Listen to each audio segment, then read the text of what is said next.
Shalom. Untuk mendengarkan firman Tuhan, marilah kita bersatu di dalam doa. Kasih karunia dan damai sejahtera dari Allah Bapa kita dan dari anaknya Tuhan Yesus Kristus kiranya menyertaimu sekalian. Amin. Ayat harian untuk kita pada hari Sabtu 23 Agustus 2025 tertulis di dalam kitab Daniel pasal 11 ayat 32. Dan orang-orang yang berlaku fasik terhadap perjanjian akan dibujuknya sampai murtad dengan kata-kata licin. Tetapi umat yang mengenal Allahnya akan tetap kuat dan akan bertindak. Di dalam bahasa Batak disebut demikian. Jala halak nama jahati dopak perjanjiani, apuan nado merbalik merhitisian hata ela-ela. Alai anggo bangso akan tumadda debatana, patodoson nama rohana, laos marsihohot. Jemaat yang dikasihi oleh Tuhan Yesus Kristus, proses pemurnian itu akan terus terjadi sampai kedatangan Kristus yang kedua kalinya. Segala peristiwa yang kita alami saat ini itu menjadi bagian dari proses pemurnian kita supaya kita ditemukan tak bercacat sampai pada hari kedatangan Kristus yang kedua kalinya.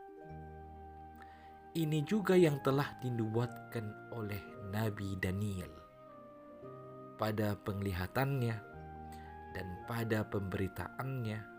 Disebutkan akan ada muncul raja-raja dari negeri utara dan juga nanti dari negeri selatan yang hidup menjauh dari kehendak Tuhan, mengandalkan kekuasaannya, mengandalkan dewa-dewa dan bangsa-bangsa lain di sekelilingnya. Dan mereka tidak hanya sampai di situ. Mereka juga akan berusaha menggoda, mengajak, membujuk orang-orang Yahudi yang lainnya untuk murtad dengan kata-kata licin mereka. Akan ada orang-orang yang melupakan perjanjian kudus. Kalau disebut di sini perjanjian kudus itu adalah menunjuk kepada orang-orang Yahudi yang mengaku bahwa mereka percaya kepada Allah yang Maha Kudus, Allah Israel itu. Maka mengkhianati perjanjian kudus itu artinya mereka meninggalkan Tuhan Allah Israel. Mereka meninggalkan Allah yang Maha Kudus itu. Namun ada kelompok yang lain, yaitu mereka yang mengenal Allahnya. Mereka akan tetap kuat, mereka akan terus bertindak sesuai dengan apa yang dikehendaki oleh Tuhan Allahnya. Mereka akan setia kepada Tuhannya sampai pada akhirnya. Jemaat yang dikasihi Kristus, di kehidupan kita saat ini pun, godaan bujukan itu akan terus hadir melalui setiap peristiwa, melalui orang-orang di sekitar kita yang datang untuk membujuk kita dengan kata-kata licinnya untuk bertindak jahat dan untuk melupakan Tuhan Allah itu. Maka silahkan memilih untuk menjadi orang-orang yang tetap setia. Jadilah orang-orang yang mengenal Tuhan Allah, yang akan tetap kuat dan terus bertindak seturut dengan kehendak Tuhan. Jadilah setia sampai pada akhirnya. Ini adalah proses pemurnian.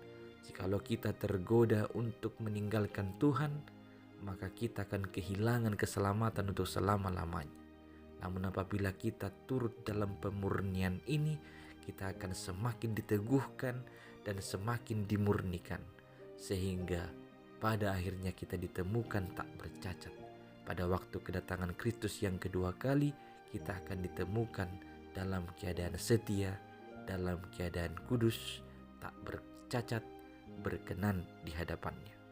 Inilah yang menjadi harapan kita. Inilah yang menjadi cita-cita kita, supaya kita bisa ditemukan tak bercacat, kudus, dan setia pada waktu kedatangan Kristus yang kedua kali.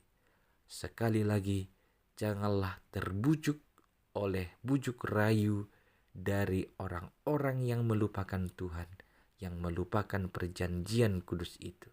Dengan kata-kata licin mereka, dengan segala bujuk rayu mereka. Sebaliknya, tetaplah menjadi orang-orang yang sudah mengenal Tuhan Allah dengan benar, sehingga kita akan tetap kuat dan akan terus bertindak seiring dengan apa yang dikehendaki Tuhan di dalam kehidupan kita. Amin, kita berdoa. Ya Tuhan Allah, biarlah roh-Mu yang menguatkan kami untuk melawan setiap godaan, untuk melawan setiap pencobaan yang membawa kami terjerumus menjauh daripada-Mu, melupakan perjanjian yang kudus itu. Ya Tuhan, biarlah kami tetap kuat, terus bertindak, setia hanya kepada-Mu sampai pada akhirnya. Hanya di dalam Yesus Kristus kiranya Engkau menguatkan kami. Amin.